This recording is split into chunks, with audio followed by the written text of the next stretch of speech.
Hi കൂട്ടുകാരെ, എൻ്റെ മറ്റൊരു വീഡിയോയിലേക്ക് സ്വാഗതം. എല്ലാവരും സുഖമായിട്ടിരിക്കുന്നെന്ന് കരുതുന്നു. ഇന്ന് ഞാൻ വന്നിരിക്കുന്നത് അടിപൊളി ഒരു പപ്പായ മെഴുക്കുവരട്ടിയുടെ റെസിപ്പിയുമായിട്ടാണ്. നിങ്ങൾ എല്ലാവരും ട്രൈ ചെയ്ത് നോക്കണം. വീഡിയോ ഇഷ്ടപ്പെടുകയാണെങ്കിൽ ലൈക്ക് ചെയ്യാനും നിങ്ങളുടെ അഭിപ്രായം കമൻറ്റ് വഴി അറിയിക്കാനും മറക്കരുതേ.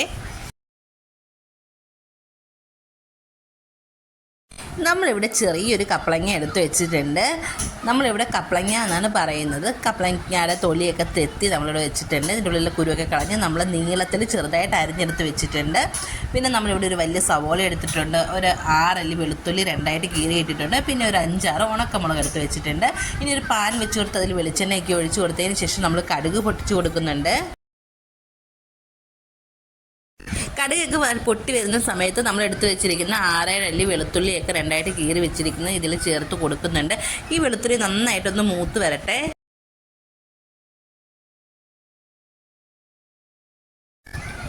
ഇപ്പം നമ്മളുടെ വെളുത്തുള്ളിയൊക്കെ മൂത്ത് വന്നിട്ടുണ്ട്. ഈ സമയത്ത് നമ്മൾ ഉണക്കമുളക് ചേർത്ത് കൊടുക്കുന്നുണ്ട്. ഈ ഉണക്കമുളക് ഒന്ന് നന്നായിട്ടൊന്ന് മൂത്ത് വരട്ടെ.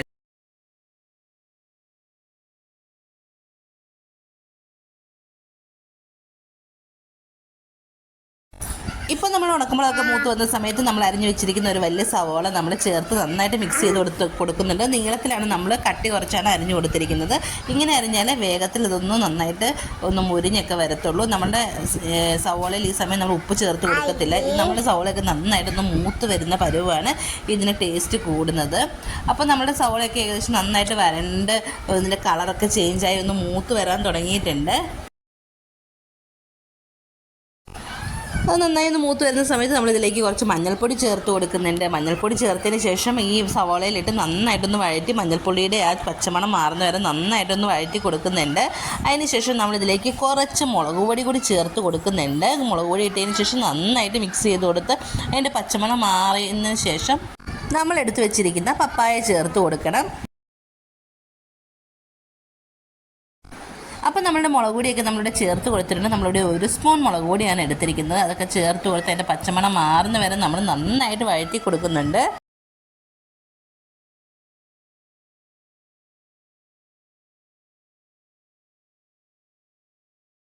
ഇപ്പം നമ്മളുടെ പൊടികളുടെ പച്ചമണമൊക്കെ നന്നായിട്ട് മാറിയതിന് ശേഷം നമ്മളെടുത്ത് വെച്ചിരിക്കുന്ന പപ്പായ ചേർത്ത് കൊടുക്കുന്നുണ്ട്.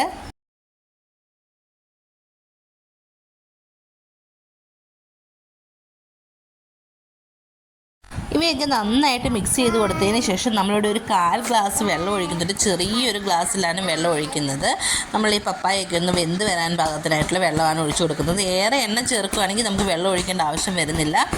എന്നിട്ട് നമ്മൾ വെള്ളം ഒഴിച്ച് മിക്സ് ചെയ്തതിന് ശേഷമാണ് നമ്മളിതിൽ ഉപ്പ് ചേർത്ത് കൊടുത്തിട്ട് നന്നായിട്ട് മിക്സ് ചെയ്ത് കൊടുക്കാൻ പോകുന്നത്.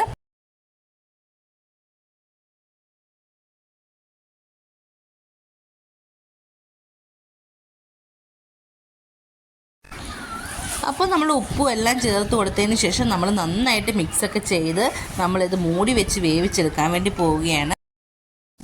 കറിവേപ്പില ഉറപ്പായും ചേർത്ത് കൊടുക്കണം. എൻ്റെ അടുത്ത് കറിവേപ്പില ഇല്ലായിരുന്നു, അതുകൊണ്ടാണ് ഞാൻ കറിവേപ്പില ചേർത്ത് കൊടുക്കാതിരുന്നത്.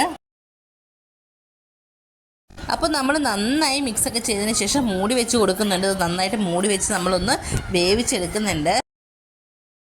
ഒരു 10 മിനിറ്റിന് ശേഷം മൂടിയൊക്കെ തുറന്ന് നോക്കിയപ്പോൾ നമ്മുടെ പപ്പായൊക്കെ ആവശ്യത്തിന് വെന്തൊക്കെ വന്നിട്ടുണ്ട്. നമ്മൾ ചെറിയ തീയിലിട്ടിട്ടാണ് ഇത് വേവിച്ചെടുത്തത്.